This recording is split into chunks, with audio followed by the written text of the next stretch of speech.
Hello, hello, hello, and welcome to another rendition of, actually, it's month 5 for PD Reimagined. So excited to see everyone again. I can't believe we're already a quarter of the way through the year. It's kind of crazy to think about, but here we are. Same thing as always, just the inspiration boxes I wanted to explain.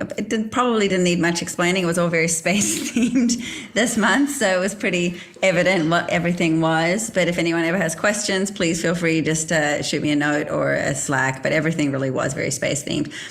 We had the NASA lollipops, we had the space puzzles, we had the candle and matches. What else did we have? And the newsletter, and then the neck wraps that you can heat up for around your neck with the stars on it. This summit, as always, we'll have this quick intro. Then we're going to have our special guest, who I'm very excited to share with you, Tom Hoffman from NASA.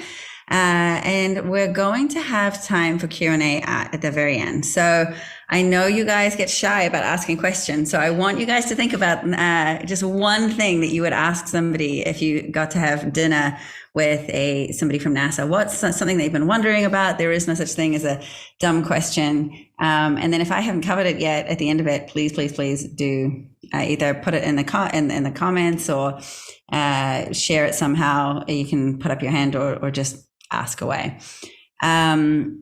And as we are gearing up, if everyone can just introduce themselves in the comments and in the chat, and just say where you're from, how you're feeling, and did you like our second page where we gave you guys a little bit of space in the newsletter?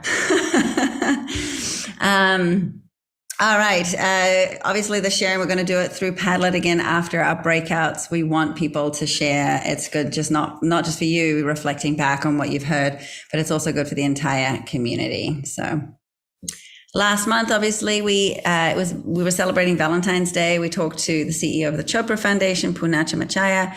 He had so many tools, so many resources that he shared. So that was fantastic. If anyone still had questions or needed more links to things, please let us know. But everything should be available on the dashboard. This summit, we're talking about exploring the great unknown with Tom Hoffman. All of you have read his bio, and we're about to hear more of his story. But really, one of the things that really drew me to this conversation was space is something that's just so ever present. It's always around us. It's always kind of calling to us. And it's always, for me, very unknown and very mystical. And so I'm always curious to know people who dig a little deeper and actually do something about that and want to know more about that and go on those explorations. So a brilliant mind comes from, that sort of robotics world. And so I can't wait to talk to Tom. Here he is here. And everyone has read this bio. Please, if I have got anything wrong, Tom, feel free to jump in and say, I actually didn't do that. I pulled this off your NASA site. But you've been at NASA some 30 years, and you've supported many, many different projects throughout the solar system and beyond. Working on the Voyager project, the Stardust Discovery mission, and also the Grail Discovery mission, and most recently, the Mars exploration. So for anyone that I had to ask what the image was behind Tom's head, and I'll let him explain what that is, but it's got to do with this wonderful, exactly that mission, the Mars mission. So welcome, welcome, welcome, Tom Hoffman. All right. Thank you, Nadine. I really appreciate having the time to talk with all of you folks. And yeah, you got everything on there is correct. Actually, the image behind me is from the Mars Insight mission. So that was even after the exploration rovers. So this was a stationary lander. It didn't rove around, but that's because of the particular science that we were doing. So this is an image actually from it's a very first sort of selfie, because everybody has to do selfies now, including robots. It's the very first selfie that we did of the spacecraft before we started taking the different instruments off the deck and putting them onto the surface of Mars. But we had a lander particularly because what we were doing is trying to understand the interior structure of Mars. So we are doing effectively a comparison between the interior structure of Mars, which we didn't know anything about until this mission, and comparing that with the interior structure of Earth, which we have a lot of good information about from all this, seismometers that we've had all over the Earth for decades. And then comparing that to the moon, which we also put a seismometer on back in the Apollo days. So we actually were trying to figure out how Mars formed, why it turned out differently than the Earth, and this was the particular spacecraft that we developed to do that. So is it a drill into the planet itself? It did. That's what this really giant smokestack looking thing coming out of my head is right here. That was our heat flow and physical properties probe. And that was designed to hammer, it's like a self-hammering nail, to hammer about 3 to 5 meters, so about 10 to 16 feet into the regolith of Mars. Unfortunately, it did not work. It worked fine. Mars did not work for it. So we spent probably about 2 years trying to figure out how to get it to penetrate the surface of Mars and pull behind it a series of temperature sensors. And the goal of those temperature sensors was to help let us understand how much heat flow was coming out of Mars, to give us an idea how active the core was, and how much heat is still being dissipated through the mantle and through the surface to get that information. But unfortunately, it just did not work. Mars soil there's no analog that we have on Earth for it. So it was very different, which is in and of itself was a really interesting scientific finding. So one of the things that I've noticed throughout all the years that I've worked on these missions for all kinds of different science, the thing that we always find out is no matter what our hypothesis is, sometimes it's proven right, but oftentimes we find out more questions than we have answers. And so now we have to really start trying to figure out, why is it so different than what we expected? And then in this case, it was the Mars surface soil, but in other cases, it's been other challenges. So it's fascinating. There's so much to talk about with you, because you touched on this a little bit. You said it didn't work. And so I really do want to talk a little bit about the role of failure, because, like when you go there with a hypothesis and it's not proven, so the hypothesis is disproved, it's like the absolute scientific brain where you almost celebrate that as well, because that's also learning, right? Absolutely. In robotic space, we don't like failure, but it is an option. And sometimes we learn from that. We try to, obviously we want to make all of our missions successful, and all of the different scientific experiments that we have on the missions be successful. But it doesn't always work that way for a variety of different reasons. But oftentimes we find out something from those less than successful endeavors. And what that allows us to do is sort of crisp up our solution space. Maybe we need to redesign an instrument. Maybe we need to change our hypotheses. Whatever that is, we can learn from that and then improve going forward in the future to figure out, okay, it didn't work this time, or it didn't work the way we expected, or we got these other results from what we've sent up there. What do we need to do if we want to do this again? What do we need to do to, really get it right and really get to the heart of the scientific questions? And so we've done that in a variety of different ways as we've refined some of our instrumentation, especially the stuff that we're doing around the Earth. So we're trying to look at, the impacts of climate change, the impacts of water flow around the globe. And over time, we've really developed a really good set of suites of instruments that have really improved our knowledge. And that's a really good example, because we can go to the Earth relatively quickly. Mars, you can only go every couple of years. So yeah, you actually have to go into the future, right? Yep. That's sort of wild to me. So can I backtrack a little bit from the future Sure. to the past? I'd love to talk a little bit about your story specifically, and how you got into, being fascinated by space. How were you always thinking about NASA? What drew you to this sort of as a career? Yeah, so it's a really good question, because I probably have everybody has a different journey, I'm sure, but mine is slightly different. I mean, I was always, as a kid growing up, always very interested in science in general, and space in particular. So I loved watching, animal documentaries. I loved anything related to space. I remember watching Cosmos That was such an awesome show. The original version of it, the new version is really cool too, but the original version with Carl Sagan. So that was always inspiring to me. But I grew up in the Bay Area of California, so Northern California, and we had Ames Research Center there, but they did mostly like not so much spacecraft stuff, but more airplane stuff. And so I'd go to some of their open houses, and that was really interesting to me. But when I was coming out of college at UC Berkeley, I was thinking I was actually going to go into computer engineering and build supercomputers, and that kind of thing was kind of what was on my radar. However, I got married towards the end of college, and my wife, she got a job offer to come down to JPL, work at JPL.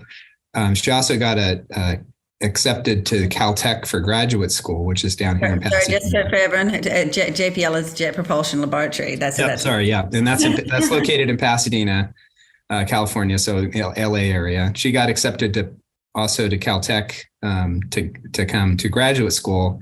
And then we found out she was pregnant. So I had a job offer in the Silicon Valley, but she had me beat on graduate school and being pregnant. So she won. So I came down here and I ended up getting a job starting right after, about a week later at JPL. And I haven't, it was such a good, lucky coincidence that I ended up there, because it's been a great career. I still haven't figured out what I'm going to be when I grow up. I get to come to work every day and work on really cool stuff, and talk to neat people like you guys. So it's just been fantastic. Did your wife continue? Oh yeah, she's still here too. Yep, she's still here. She works on the floor, one floor below me. Oh, that's awesome! Wow, I'm so curious what your dinner conversations are like. If I'd be sitting next to you, it's probably all over my head. But it's fascinating. So your why then wasn't so much sort of space specific. It was, a journey specific, so to speak, where it was just like something that, it was the actual science that excited you more so than necessarily space. Yeah. And frankly, I ended up at the perfect place for that, because the Jet Propulsion Laboratory, what we do is strictly robotic activity. So we don't get engaged in any of the human aspects of it, which means we really do focus pretty much exclusively on the science. Mm-hmm. And to me, like I said, I was very interested in science from when I was very young. I've continued to be like fully engaged in the science, even though I'm an engineer. And so what I do is I implement missions like the one behind me. But what really drives me and keeps me motivated and excited is the cool science that we bring back from these missions. And that's really the whole goal of all these missions, is to find out something that's never, answer a question that has never been answered before. Mm-hmm. Be able to ask those questions and then actually get some tangible results. So to me, that's the whole motivation and what keeps me going and keeps me excited, and I love it. That's great. Do you guys ever get involved also then in just sort of engine stuff on the human side too, or is it strictly just the robotics piece? No, we're strictly robotics. We will occasionally work in tandem with some of the human aspects, where we'll do a precursor mission to a location where we want to establish a human presence, and we'll find out more about, what makes sense for them to do. How can they best go there? How can they best survive when they get there? But when it comes down to like launching people, we're not involved in that, which actually makes our job a lot easier. Yeah, a little bit less stressful, thinking that you might, yes. You don't have the potential death of a whole team. Yeah, exactly. Yep. Yeah, no, I can imagine. But you probably would have a lot of emotions nevertheless. I mean, there's definitely, billions of dollars worth of investments that could be lost based on, mistakes or different, not, just having a different environment and so on and so forth. So I'm sure, there's definitely a lot of emotions there too, and celebrations when are successful. I want to talk about those a little bit, because I think emotions they can block us, especially fear is one that I think, most humans, they're kind of scared of, whether it's failure or scared of the unknown or scared of what could be. And it's almost like you guys don't have that, or do you have that? Or you're driven by it? That's weird. Yeah, no, here at Jet Propulsion Laboratory, we're actually encouraged to fail in a safe way, right? Because we're always trying to push the boundaries of what is possible to do from an engineering's perspective and what is possible to do in terms of answering science questions. So if you want to achieve big things, you're not always going to be successful. So what we try to do is to make sure that we do lots of testing before we launch something, so we don't lose those billions of dollars. So we try really hard to make the stuff that we build break on the Earth while we can still fix it, and not break once we've launched it where we can't fix it. So we spend a lot of time thinking about how to make something not work. Basically, how can we make it fail so that when we launch it, we know it's going to be successful. So that's a big part of actually the whole engineering endeavor that we do. So it's when somebody comes to me and says, oh, we've had a failure in a test, I'm usually like, okay, all right. But then part of me is like, well, that's really good, because I'm glad we found that now and not later, because we can do something about it before it launches. Yeah. And it sounds like there's a lot of collaboration then too, with like a lot of different people, analyzing, and smart minds thinking about it and sharing their perspectives as well. NASA had a pretty interesting, I remember reading an article about the process communications modeling that was being used to hire people at NASA, which basically puts people in different personality types and makes sure that people can. Oh yeah, okay, I know what you're talking about now. Yeah. But I'm curious to know, how else is that kind of collaboration fostered? Because it must be a lot of different types of personalities today, like who are sort of in these teams, especially within like the laboratory. And how do you make sure that people are communicating and do feel safe to like share different, viewpoints and maybe disagree sometimes? Yeah. No.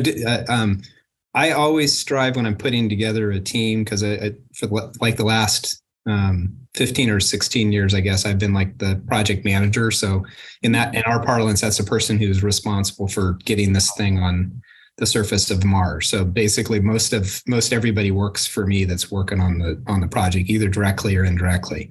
But one of the things I always strive to do is get a diverse set of people on each of the projects with diverse perspectives and diverse backgrounds, because exactly what you said, I think if you get too many people all thinking the same way, you end up, no matter how hard you try, how smart they are, you end up with the same groupthink. Yeah, which is generally not good. You risk missing stuff because there's not different perspectives that you need to have. And diversity and challenging people's thoughts is encouraged here at JPL, which is a good thing. But I always try to foster within my teams the idea that if you have an opinion, and especially if you have an opinion that diverges from the group, if we're trying to make a big decision on what we're going to do about something, I always make a point of going around the room and making sure that everybody has a chance to weigh in before we finalize the decision. And especially I want to find out, does anybody think we're making the wrong decision? Right. And I encourage people to speak up, and it's a safe, I create a safe environment for them to do that. And that's not particularly unusual, but it's something that I really want to foster that, because I do want to hear, if somebody thinks we are doing something wrong, I want to hear why they think that. And maybe if they're, on occasion, I've changed my mind because they brought up a point that other people have not, articulated or haven't brought up before. So it's really important, I think, to get a bunch of different people, no matter how smart they are. You need to listen to everybody fundamentally. If they're on your team, you should be listening to them. Yeah, I think it's a good sign of leadership, having the process where there's space for that collaborative thought and there's a space for sharing, while still driving focus and because if you're constantly looking all over the place, then that can also be a bad thing, because you're not going forward anymore. and you can get sort of distracted quickly. But I think when you create that process, which I know you do, you have that process of exactly where you ask those questions. I think that's a good sign of leadership. So, I hope you don't mind me asking you this, but there's been a lot of talk recently, a lot of news articles about UFOs and how the Pentagon's seen like over 350 UFO sightings and things like that. What is your take on all that? Do you think that there, is something else out there? What's your take on whether it's aliens? And I'm not talking about necessarily green Martian people, but like, just other. There are no green Martians. I know that. Green, like do you consider that there is other life out there, and what could be causing some of these sort of sightings that people have been reporting? Yeah, I don't really have a strong opinion about any of the UFO sightings. I really don't. I think some of them are hard to explain. I'll put it that way, but I don't have a strong opinion. I think more about it in terms of the bigger question to me is there, a life somewhere else? And is there life, questions like, is there life in our solar system? Is there life beyond our solar system?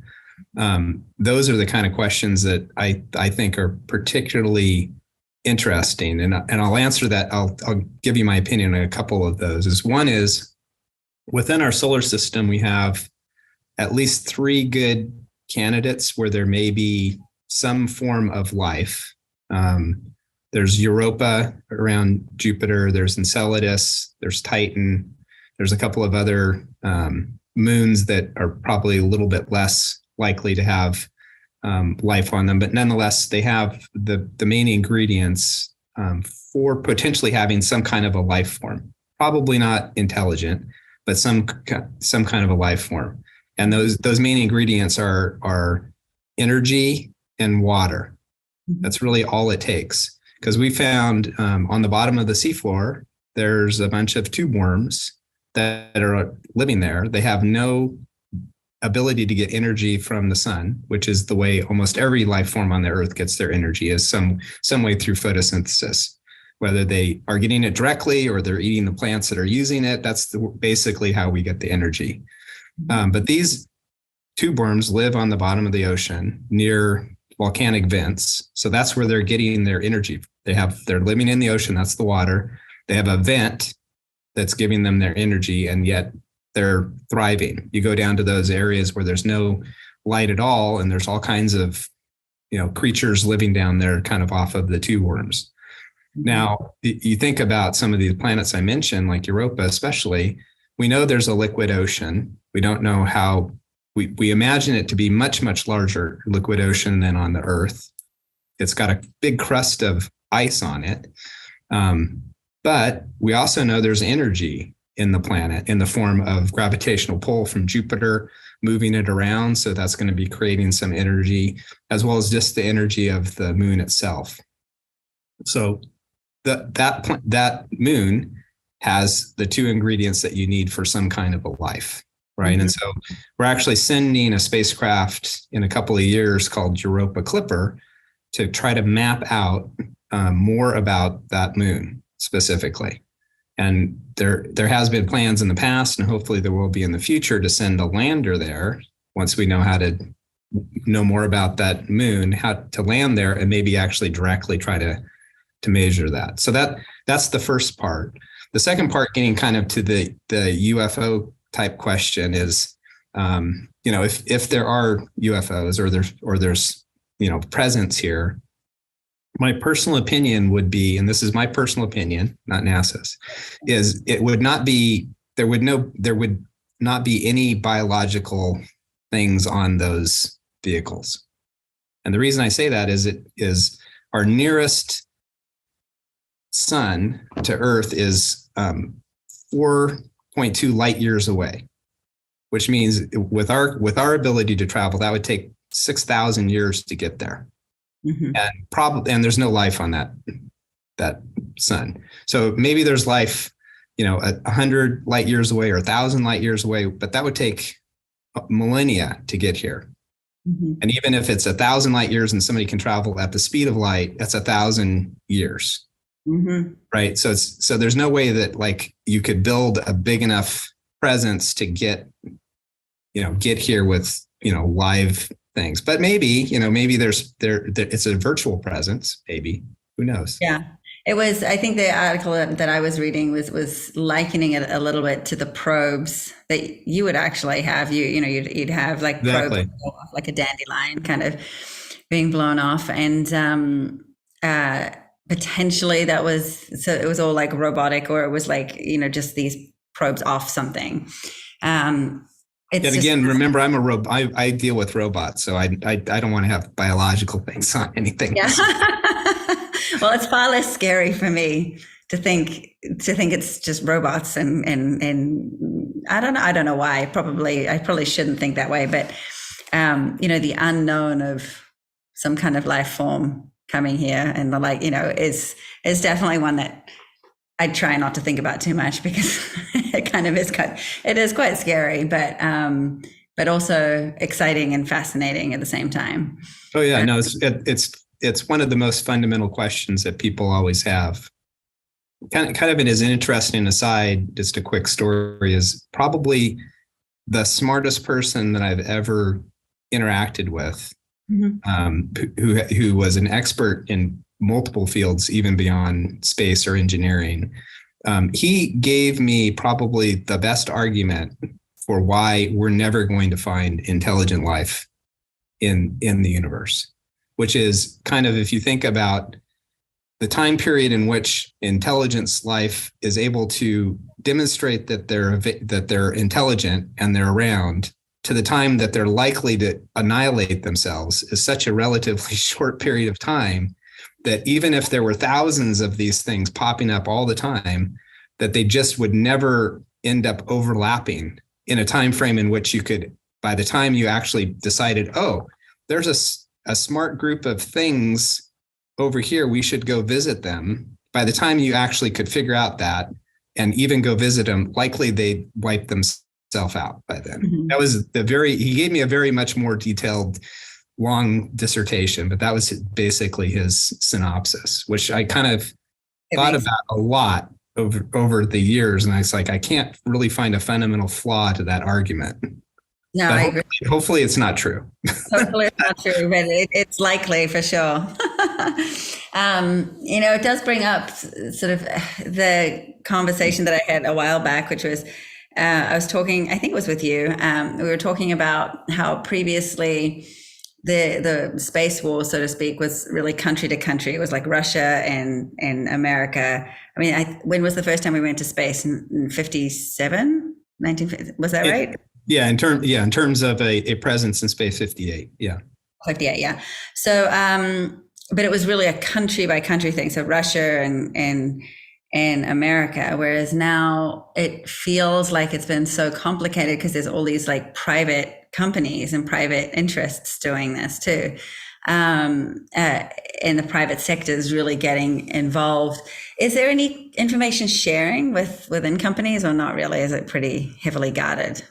It kind of depends. Like everything we do at NASA and most of the other, I say, Western space agencies is widely shared, because it's mostly we're trying to do for science, right? And so, like this particular spacecraft behind me had the seismometer was largely delivered by the French space agency, and the mole was delivered by this thing here. The HP cube was delivered by the German space agency, and then we built the spacecraft, and we had some instruments from Spain on there as well. So, I mean, it really was an international collaboration to get this done. And that's the way a lot of these missions are, independent of where they're headed. Earth missions are very similar too.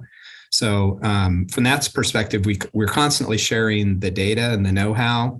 There's always some concern about how much we share if it has to do with national defense, but none of the science has anything to do with national defense. It's just kind of how do we get to Mars and land properly. That sort of, people worry about other people being able to land things in certain areas. So from that perspective, we're constantly sharing it, and it's very similar with the commercial stuff, especially the ones that are science.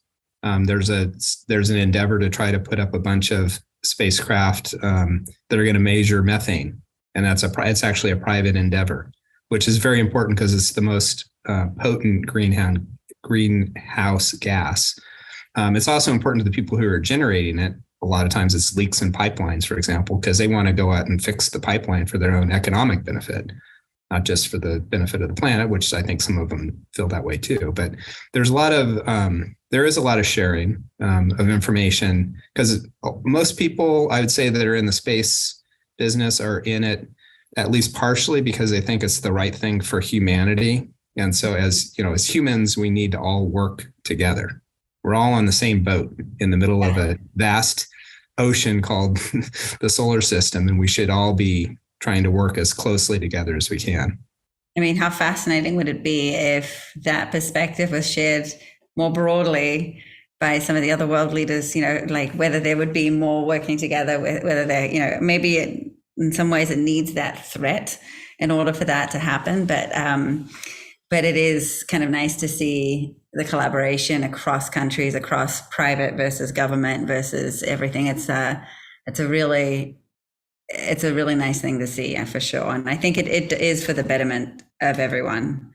Kind of just to follow up on that just real quick, is one of the things that was probably the most amazing things to me about the whole InSight landing is on the day that we landed, we had literally tens of millions of people engaged across the entire globe. Mm-hmm. Everybody was basically rooting for us because it was something we were doing for humans, not just for the U.S.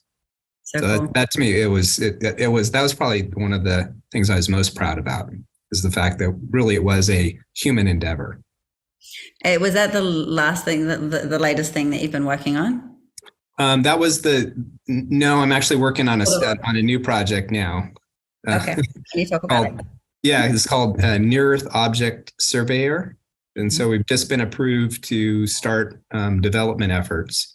And so what that's designed to do is to look for near Earth objects. So those are objects which are in the same relative orbit as the Earth. Mm-hmm. And to try to detect them so that we can do something about them if any of them are anytime in the near future going to impact the Earth. So the good news is we've already detected the ones that would end civilization, and none of those are going to impact the Earth anytime soon. However, we have detected a very small percentage of the ones which are, say, between a kilometer in size and 140 meters in size. So maybe 140 meters is about twice the size of a football field, roughly. But those would be, they wouldn't end civilization, but for example, if like 140 meter rock impacted the LA basin, it would vaporize the LA basin and create a regional problem. It would solve the traffic problem, but that would be a pretty dramatic way to do it. So, have a new way to capture water in LA.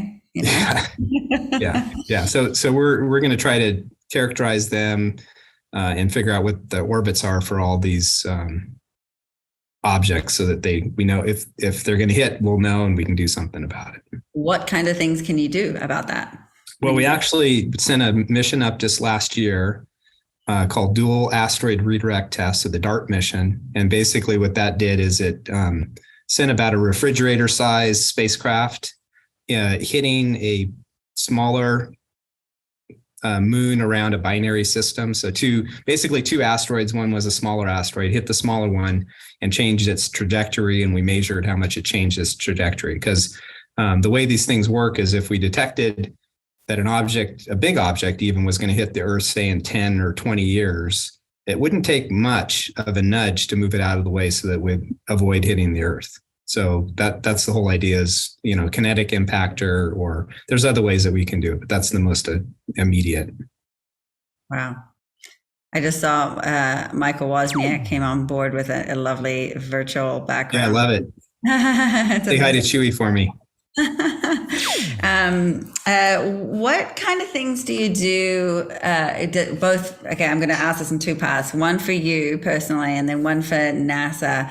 I would think that since there's so much money being invested in these teams and these unbelievably smart brains all working together, that there would be an approach to wellness. So whether it's just physical wellness but also mental health and wellness, what's the approach that NASA's taking? And then are there any tools and things that you do in these, I would think relatively, high stress situations where you're working and working. How do you personally also counter that? Yeah, so certainly when you're getting close to a launch time frame, or you're heading to a major review, or you have a lot of activities going on another planet or something, it can be really stressful, and people can work a lot of hours. So we're very careful about monitoring, how many hours people are really working. We check in regularly with people to see, what's their stress level, what's their condition. We give them breaks if they need it. We try to create enough depth on the team that people can take time off. They shouldn't have to feel like they have to work every day, even if there's a problem in their area. Most people are super dedicated, so it really is hard sometimes to get them to take some time off. But as managers and leaders, you have to kind of look at your team and do an assessment. And sometimes you just have to tell them, look, it's time for you to just make sure you actually do take the weekend off. Don't answer your phone or your email, or, take some time to take a break, because you're clearly too tired to be making good decisions. So it's really kind of we don't have I wouldn't say we have a tool or a system. It's more, we're constantly monitoring folks, especially as we get to the more critical times where people are likely to work lots and lots of hours. Yeah. And we give out free ice cream. So is it the space ice cream though, or is it real ice cream? It's real ice cream. The space ice cream tastes terrible. It's awful. It's awful. It's really bad. It's like Haagen-Dazs, so it's decent ice cream. Oh, good. Okay, good. Very cool. I was going to go to the NASA museum here in Texas, and then realized that it was like 3 hours away from the actual airport. So next time I will go, but I didn't realize how big Houston was. It's a big you can get stuck on those loops for hours. I've done that before. I went the wrong way once. Oh, really? Okay. Good to know. Good to know. No, my kids have been, and they said it was amazing. So I'd love to go. But I think I'd have to go way before my flight in order to make that work. You've talked about the project that you've worked on that was sort of your proudest moment. What was something were you ever pushed to something where you were so challenged that you kind of felt like, oh God, I'm not sure if I get this across the line? Yeah, pretty much every project at some point I felt that way. Okay. Yeah, no, there's no shortage of challenges. Sometimes they're technical, sometimes they're just interpersonal. Sometimes we just can't seem to figure out what a solution can be. And those are the times where, what I typically do is I'll just take a break. A lot of times I'll walk. I'll go for like a 10-minute walk. And that's sometimes all it takes is to just get a different environment, a different view. Sometimes, a lot of times when I'm in meetings, I'll just sit in different chairs in the room. Sometimes I'll sit in somebody's chair that's always sitting in that chair just to get them to sit somewhere else, because even that is enough to give you a different perspective. Yeah. When I'm I get a lot of weird looks, but I explain to people what I'm doing and they get used to it after a while. But when we're having a tough problem, I usually try to get people to take some kind of a mental break from trying to solve that problem and go off and do something, even if it's just for 10 or 15 minutes. Because a lot of times that gets your brain, you'll still be thinking about it, but you'll be thinking about it in a different way, even if all it is you're just in a different place. Or you can stop thinking about it for just a little bit and come back like refreshed and recharged. And like now you can maybe see something that you didn't see before, or figure out a different way to solve the problem. So that's a lot of the way that I tackle that, is just try to try to get people to get a different perspective, take a break from thinking about the same problem, maybe even just let's try to work it on a different problem. And then we'll come back to the harder problem in a little bit, but something that makes your mind not just fixate on it, because oftentimes people get fixated and they can't move. Get stuck. Yeah. There's a great saying, big ideas need big space. I can't remember who said it, but it reminds me a little bit of that flexibility of being able to turn things around and, think about it. And I think it was an astronaut that said it, but it was, taking a problem and then really imagining yourself floating around it like you were in space. Yep. And you sort of by nature have to take different perspectives. I thought that was kind of fascinating.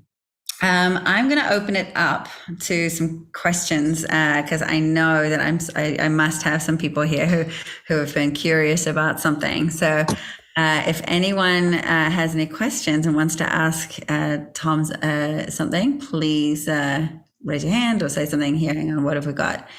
We've got real ice cream. Does anyone have any questions? No? All right, I have one more then. So what about who gets to name, like, for example, the twins? Like, who gets to name the project? Oh, that's we have different ways of doing it depending on what type of project it is. So for like the large rovers that we've done, we typically do a competition, and it's open to, I think it's like late grade school through maybe high school age. It varies a little bit, but that's typically the range. And the idea is that students will write an essay about, and it's not a long essay, but an essay about why they're choosing a particular name.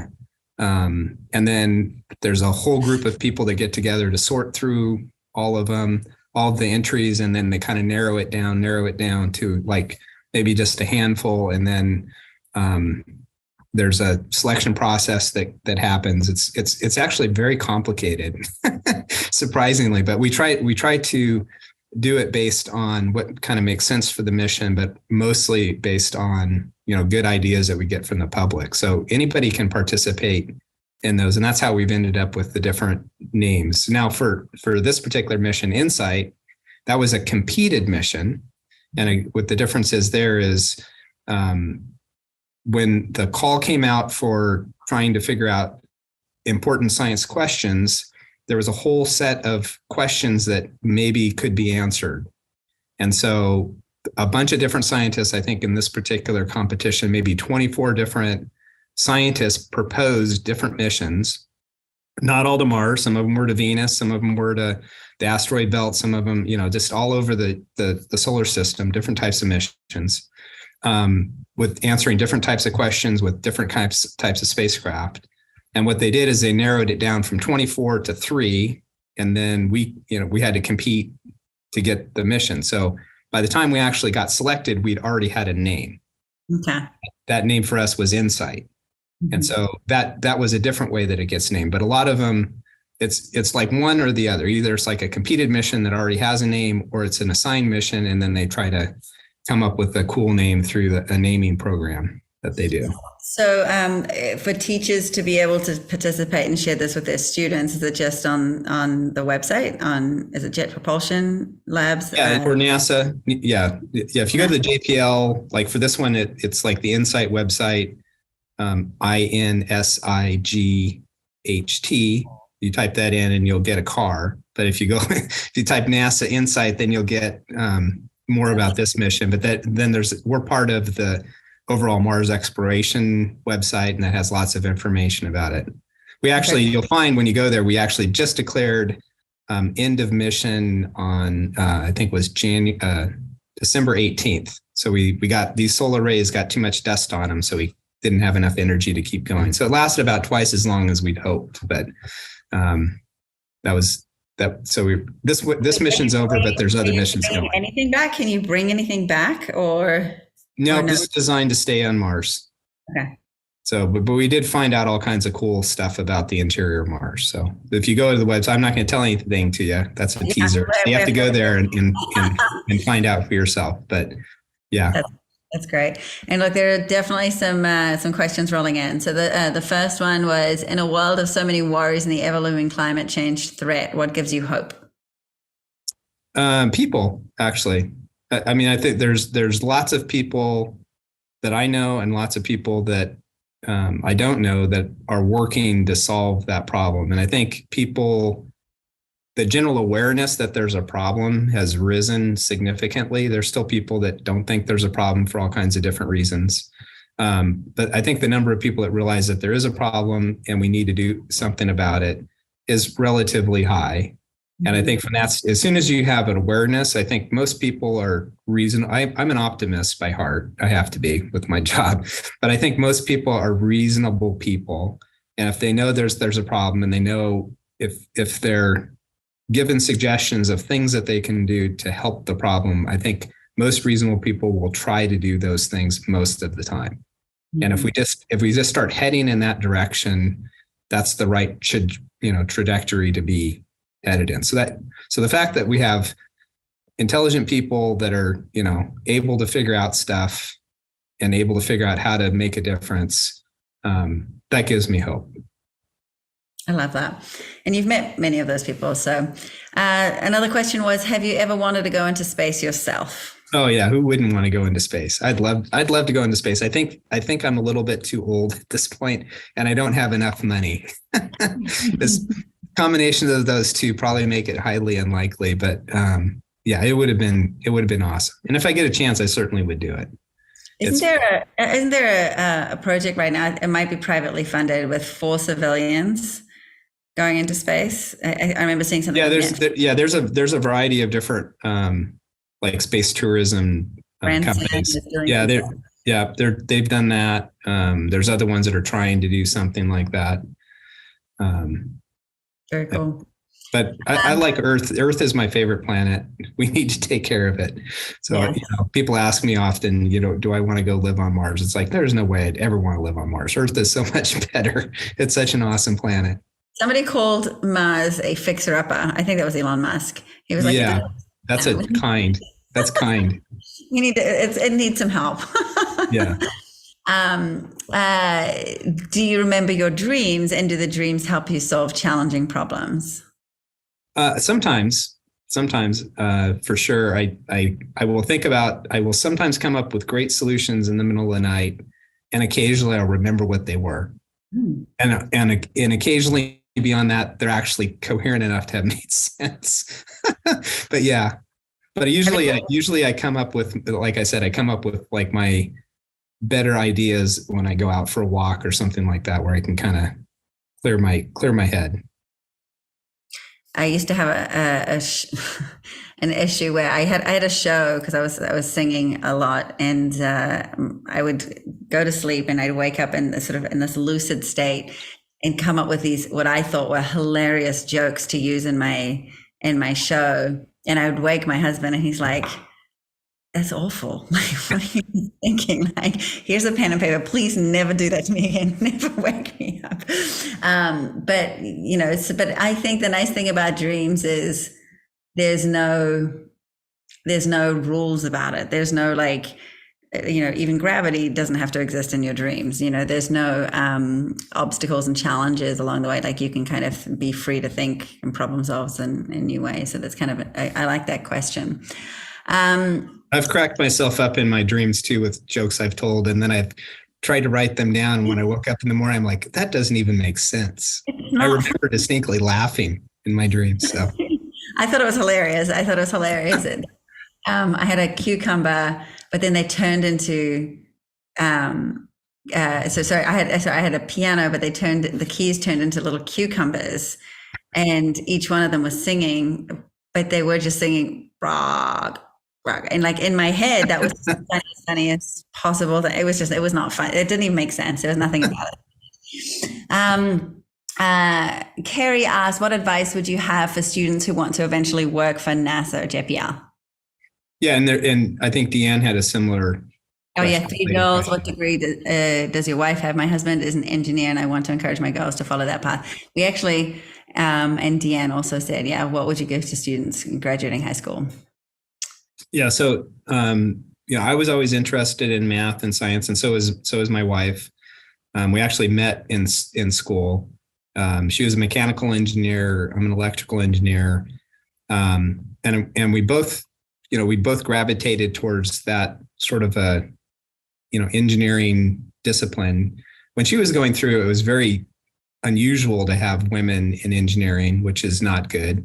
Now it's still, I think, more males than females at most universities, not all, but it's improving, and I think it's really important to encourage everybody actually who has the aptitude to go into engineering or science and has the desire to do that.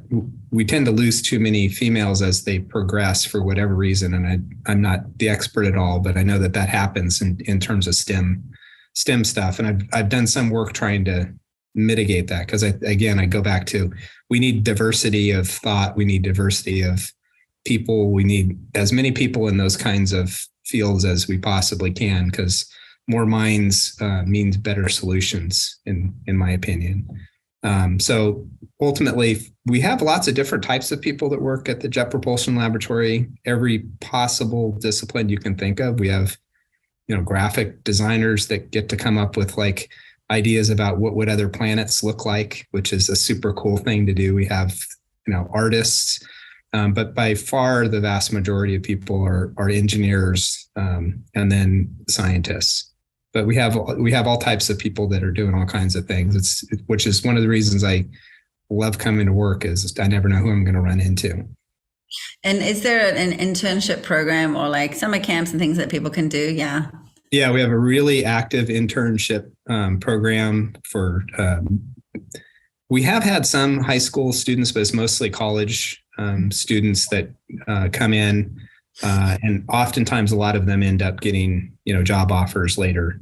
But we've had I think something like 35% of our employees are new to JPL in the last 5 or 6 years. We've had a pretty significant kind of turnover, because we've had a lot of people retiring in the last 5-ish years or so. Interesting. Ms. Baker talked about, she asked, does the sheer vastness of space intimidate or interest you? Whenever she teaches students about it, they complain that it makes their brains hurt. Well, I guess it interests me for sure. The whole question of how big the universe really is, and all those kinds of super fascinating questions that I go back to, like Cosmos, that we're asking about dimensions and all that stuff. To me it's fascinating. I can get maybe why it causes people's brains to hurt, but maybe try to relate it back to something that's more tangible, one that they can perceive, because it is kind of I still have to really think about stuff that's that big of a question. But I still think the vastness of space is fascinating to me. So it definitely interests me. The concept of brains hurting is just like a muscle. It's okay. Like that's part of, exactly. Muscle too, right? Yeah, that's probably a good thing in both cases. Exactly. Irene had an interesting question. She said, if JPL has these diverse people like graphic designers and stuff, is there also theater or music people that gets to be a problem? Yeah, we don't actually have. Good point. We don't actually have musicians or people doing theater. No, we don't have that. We do have a lot of different folks, but we don't have. I mean, that's not true. I mean, we do have a lot of people that are musicians. There's a lot of engineers actually that are musicians. We have a jazz group that plays pretty regularly that are made up of, engineers. But they're not employed to. They're not employed to be engineers. I mean, they're not employed to be musicians. They're employed to be engineers. Yeah.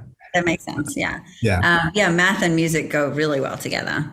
Yeah. The main scientist for this particular spacecraft, all of his daughters are like professional musicians.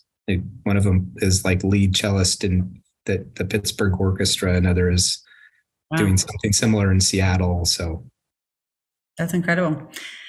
Well, I don't think there's anything else. This has been incredible. I'm so excited. Thank you so much for your time. We're gonna Oh, we're my gonna pleasure. split off into some breakouts now and sort of reflect on the big aha moments and so on and so forth. But it really has been nothing but a pleasure to have you. So thank you, thank you, thank you, thank you so much. Really fascinating stuff. No, thanks for letting me join you. I really appreciated the questions and the discussion. So thanks. Actually, just one more question before we head off. Did you have a teacher that was influential in your life who was sort of formative, whether it's, in your K through 12 education or beyond in your college? Was there somebody that sort of was formative for you? I had several. My mother was actually a teacher. She taught math and English. She was obviously a very influential teacher.